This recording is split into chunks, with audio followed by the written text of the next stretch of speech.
आज आहे ना आपला मित्र ओमीचा बर्थडे होता बरं का, त्यासाठी ना बाबल्यान मी गाडी घेऊन गावात चाललोच होतो बरं का. पण तेवढ्यात हे दोन विदूषक दिसले इथं. हे दोघं तर बाबळे झाडं लटकून काय करते ते तर कळलं नाही बरं का आपल्याला. पण ते जाऊ द्या. हाय ओमी आहे, त्याचा आज बर्थडे. हॅपी बर्थडे बरं का तुला.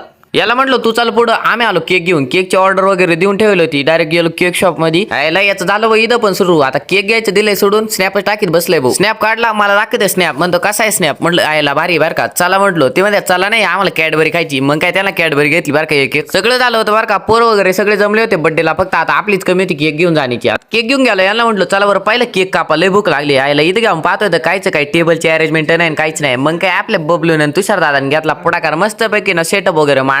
मी म्हणलो काय केक घेऊन जायचे आपलीच कमी होती. पण कायचं काय महेश भाऊ आता शिकाले राम राम घालते ना. पटेल तर चाटच झालाय आपल्याला पण डायरेक्ट. याला आधीच फोन करून सांगितलं होता रूमवरली सुरी घेऊन ये नाही तर रूमच पाठीम पाय परत. अरे बाबू लय दिवसातून भेटले काय नो यांची ती डायरेक्ट गाळा भेट झाली. म्हटलं आवरा पटक्यात केक कापून घ्या नाही तर केक जायचा पगळून तो. हा मग मस्त पैकी